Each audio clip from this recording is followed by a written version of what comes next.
we all know for a fact that each of us have individual differences when it comes to learning. Your learning technique might not work on other students, and other students' learning technique might not work on you. That's why in this course, the Child and Adolescent Learners and Learning Principles, we're going to talk about the different learner-centered psychological principle, or the LCP.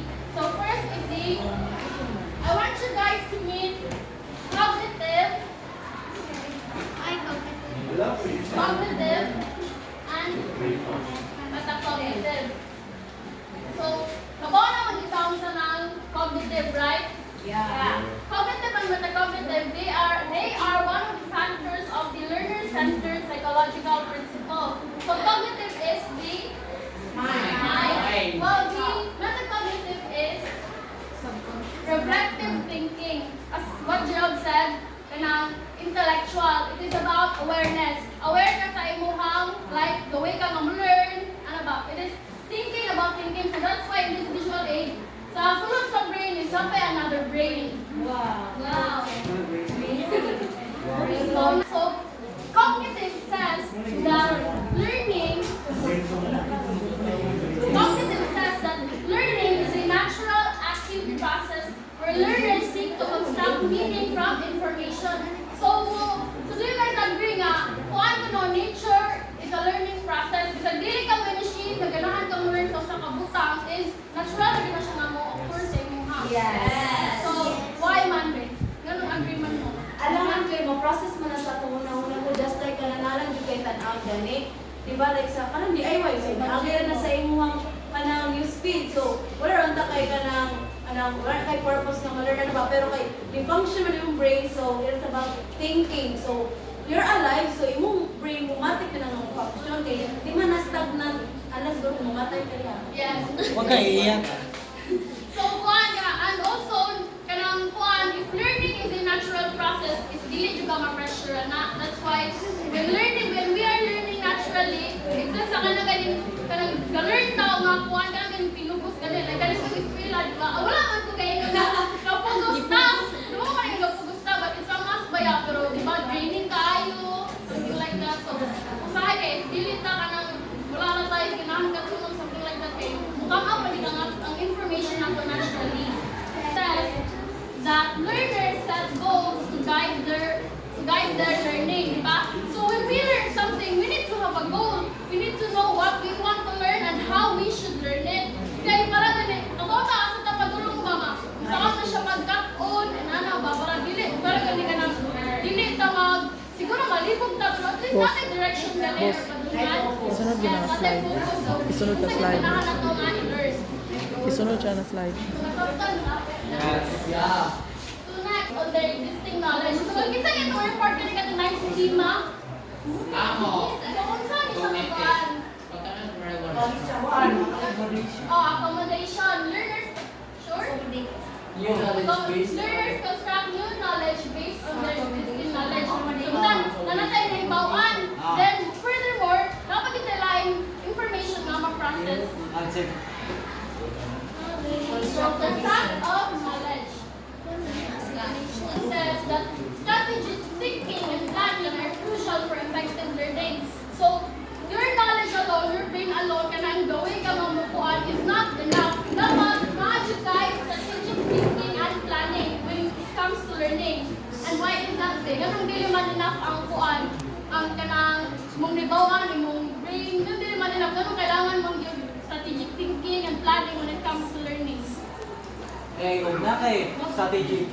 Because if you have the strategies on how to achieve that goal, kanang indot mo ng flow god kay step by step, ang dili kay gubot. So makasecure jud ka na effective gina na imong plano na. Yes, very good. Diba, so nito sa if na-plan, ka na ganun ikuan, lagi na strategy. Away ka ma-learn. So next is, ano na punta ni cognitive? As what I said, metacognition is awareness, intellectual, reflective thinking. So metacognitive says that metacognition involves self-monitoring and regulating one's learning process.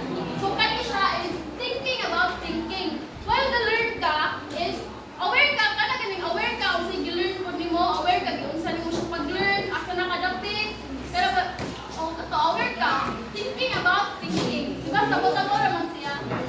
Learning is influenced by the context it occurs.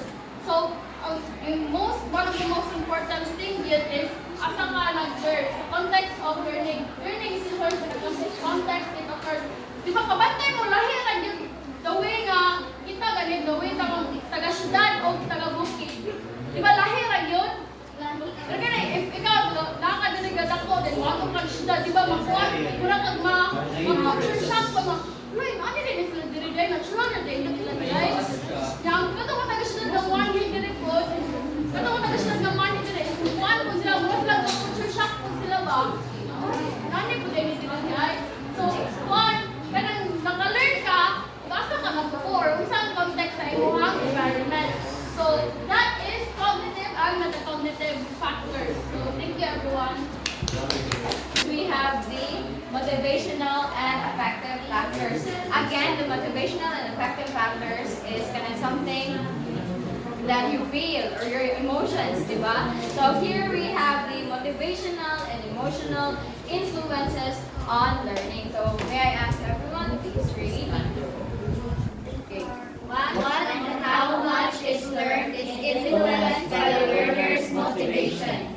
Motivation to learn, in turn, is influenced by the individual's emotional states, beliefs, interests, and goals, and habits of thinking.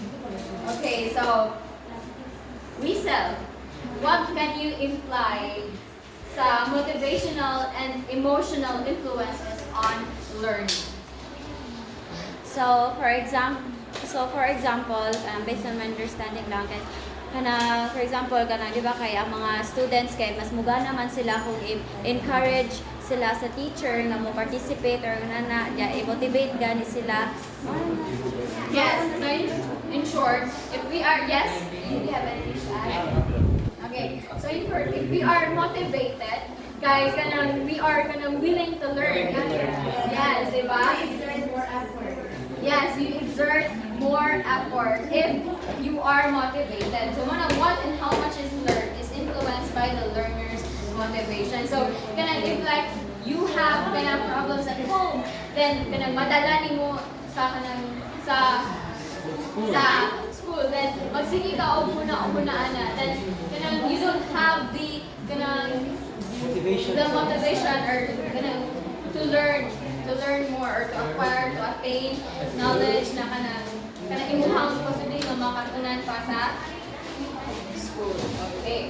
So we have the intrinsic motivation to learn. So when we say intrinsic, the learner's okay, creativity, something from within. Okay, the learner's creativity, higher order thinking, and natural curiosity all contribute to motivation to learn. Intrinsic motivation is stimulated by a task of optimal novelty and difficulty, relevant for personal interest, and providing for personal choice and control. So, okay, Gerald, do you have anything to share sa class? Intrinsic motivation to learn.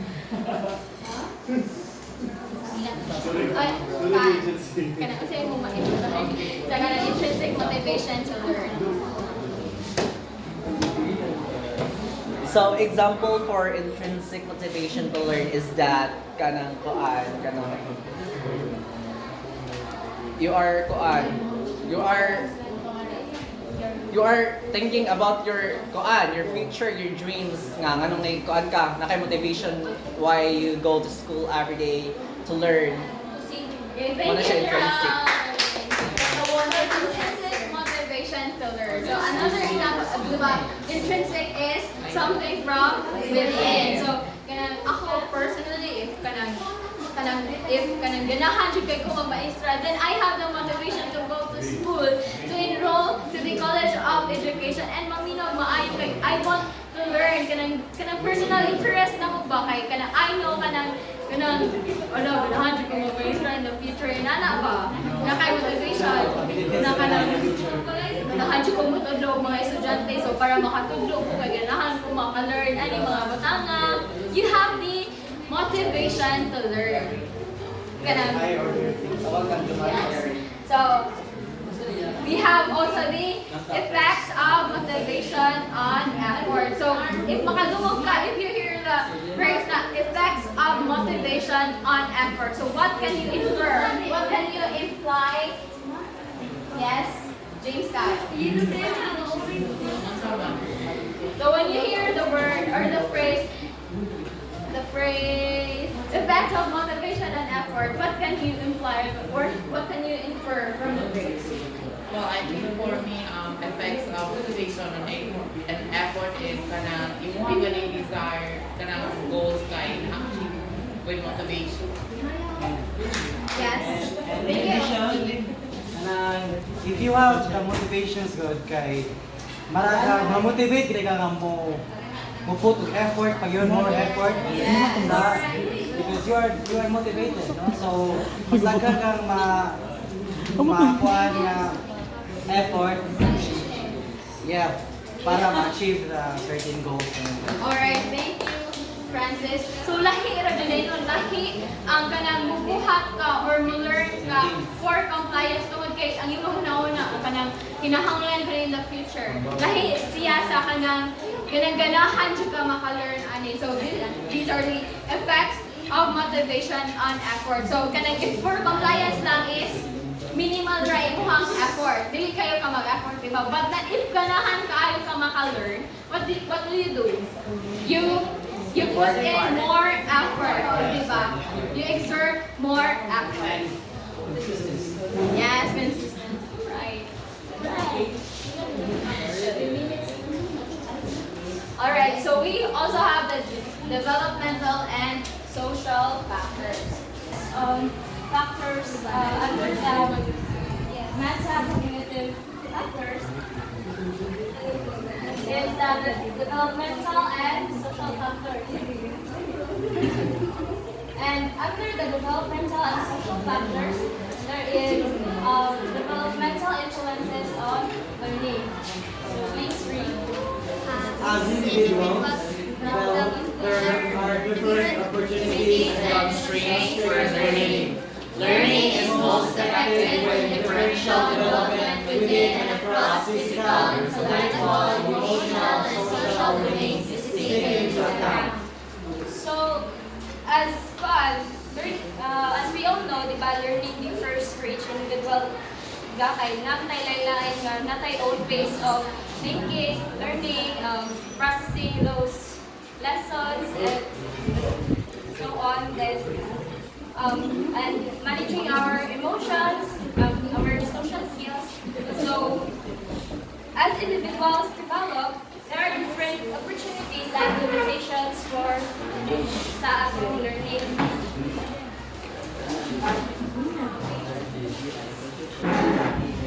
Number 11 is social influences on learning. Learning is influenced by social interactions, interpersonal relations, and communication with others. Social influence.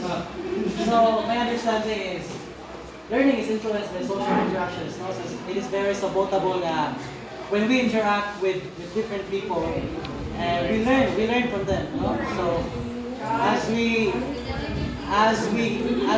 keep on living, we are learning. Yes. Interactions and relationships and communication with others, it really plays a big role on our learning. But collaboration with peers can enhance our learning. Natay ganang ma-learn sa upat kay human is an island. Yes. Sino ka ma-learn kung ikaw ra. Yeah, true. How is Individual differences. Learning. Learners yeah. have different Strategies, approaches, and capabilities For learning that are a function of prior experience and identity. So, today is individual differences in learning. Everyone learns differently. Everyone learns differently. We all came from different environments, families, from their lahi, atong bilangan ng lahi. So, dili jud ang atong approaches and the way ka mag-learn kay dili jud nagpareha.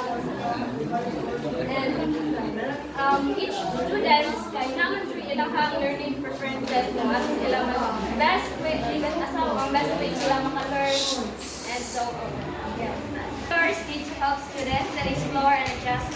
methods when necessary. Number 13 is learning and diversity. Please read that. Learning is most effective when differences in learners' linguistic, cultural, and social backgrounds are taken into account. So, in learning, kay it is important nga i-consider nimo ang lain-lain nga background sa mga students ba kay sa ilahang language ba, for example, matong sa international language, dialects na then ilahang ethnicity, religions, and other factors. Dapat i-consider na nimo kay Number 14. Standards and assessment. Setting appropriately high and challenging standards and assessing the learner as well as learning process, including the diagnostic process and assessment, are an integral part of the learning process. The standard and assessment. So, dili man kay pwede nga dulo lang ka diha nga wala ka kabaw nga naka-learn pa na sila uban. So, dapat i-assess gina mo magkuan ka assessment nga if na effective ba yung pagtulo nila, nakuha ba nila, nasabtan ba nila dako, and para magkuan, for example, magkuan ka o diagnostic assessment and nakay mo nilang activities na ron activities para makita nimo ang outcome if nakatog ba sila or wala.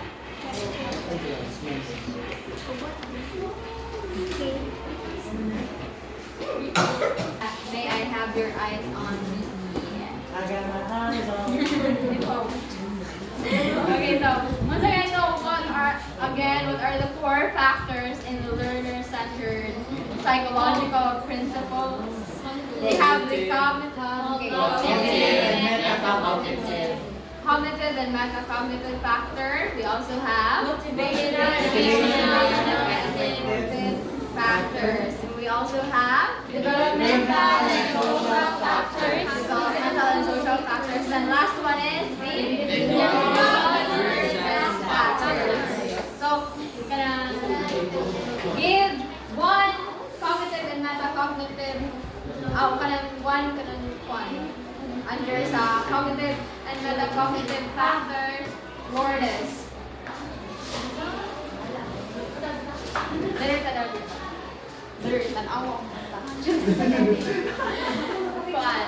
Give one example or one principle that is under the cognitive and metacognitive factors.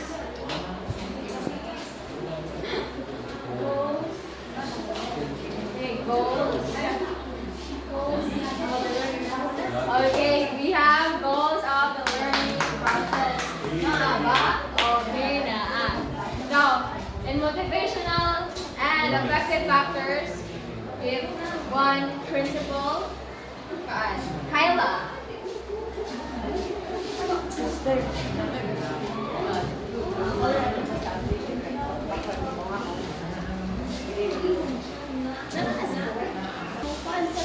Example, mag-discuss ka, may nga very good, it's type of motivational. Right. The motivational and emotional influences. So, guys, how about in the developmental and social factors, Jeremy? Developmental and social factors.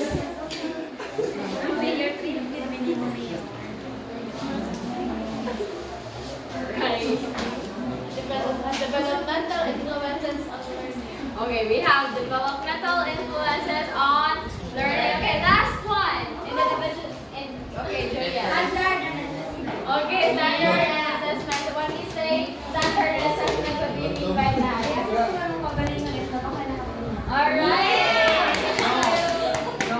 Okay, so these 14. Okay, pilagin ito 14 learner-centered psychological principles are summarized into 5 categories by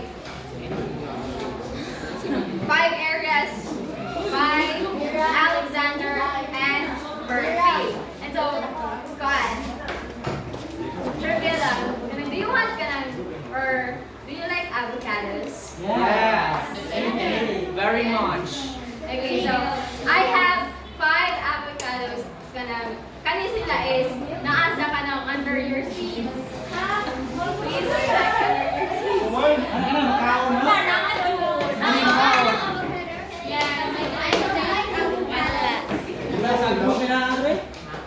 Okay, we have one here. Asa ka tutupan? Okay, James! Check under your seat.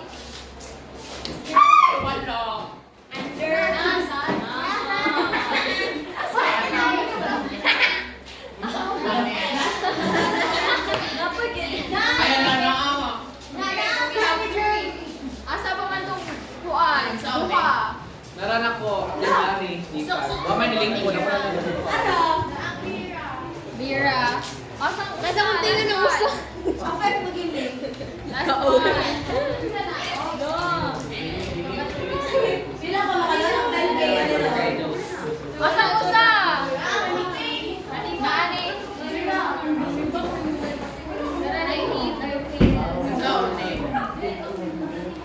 Let's check under your seats now.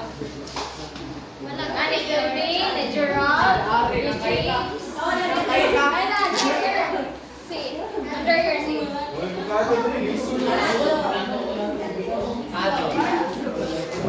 Okay. So, kung kinsa man to naglingkod atong bangkua, nanay avocados, please proceed here to the front.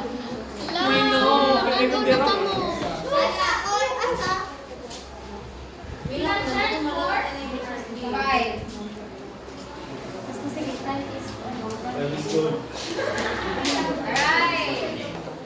So, kinsa man ang nakakuha sa the knowledge base.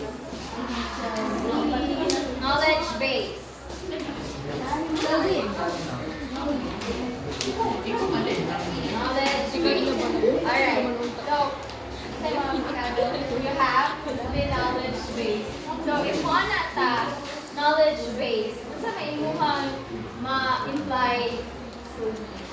Your timer starts now. Yes, knowledge base. Kaya ka ng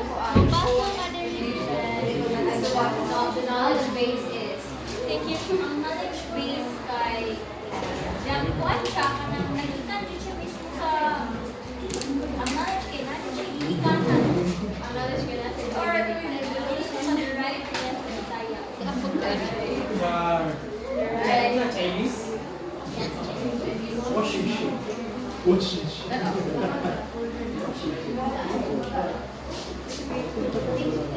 we have the knowledge base. Okay, please read everyone. Is one existing knowledge serves as the foundation of all future learning. So, meaning the knowledge base is also what we call the schema or the schema. It becomes the foundation para sa imuhang future learning process. Okay? So, and then we also have the strategic processing and control. Kita mo na nasa strategic processing and control. Okay, Gerald? Okay. What do you think ang meaning sa strategic processing? When you say strategic processing and control, when you say if you mo i-consider is learning lang, natural way learning is dili ka makakuha, di ka maka-develop of strategy. So, when you are in the processing, without strategy, you cannot go process. And, Okay, so Gerald, I have a question. Ganahan ka bang ito sa strategic processing and control? yes, I want to know that because I'm curious about it. Okay, can I please read Gerald? Right, strategic processing. Strategic processing and control. Learners can develop skills to reflect and regulate their thoughts and behaviors in order to learn more effective or metacognition. So, learners can develop skills to reflect and regulate their thoughts. So, meaning, makadevelop na sila og skills para makaregulate sa katong ilahang schema. Katong the number 1 D, knowledge base. So, next we have the motivation and affect. Oh my God! Okay, motivation and affect, Mira, what is motivation and affect for you?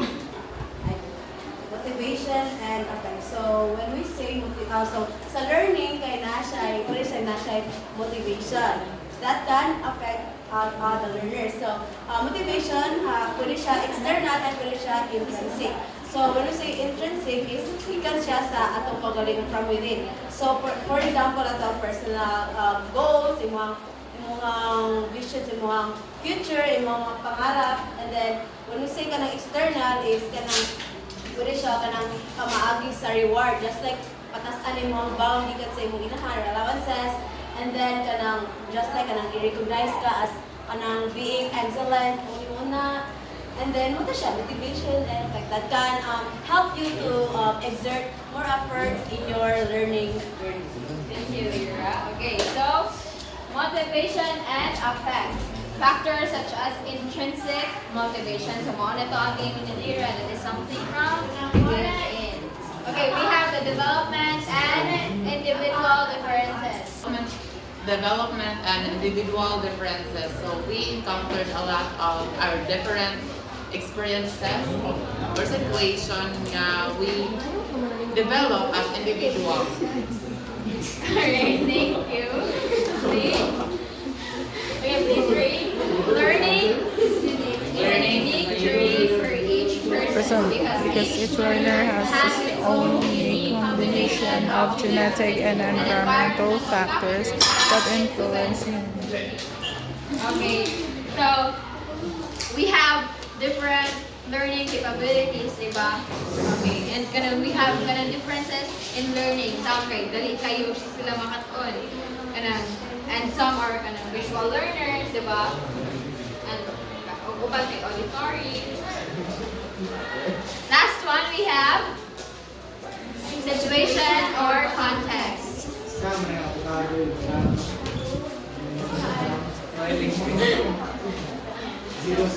me, kay kanang situation or context, kanang ganian, kanang making kanang we learn from our situation. Like for example, sa atong community, kung sa atong situation na isimunas na magsalita. Thank you. Okay, so learning happens within a context. So let us give a round of applause to Sylvie, Jerome, Mira, Kyle, and Kyla. Alright, so again, kisa ito ang ga-distill or ga-summarize sa 14 learner-centered psychological principles. Si Alexander, Si Alexander and Murphy. Alright, thank you, Sylvie. And also ganito ang five areas. the knowledge base, the strategic processing, Developmental and individual differences. And Situation and context. situation or Context. Alright, so I think that concludes our report. Thank you everyone for listening.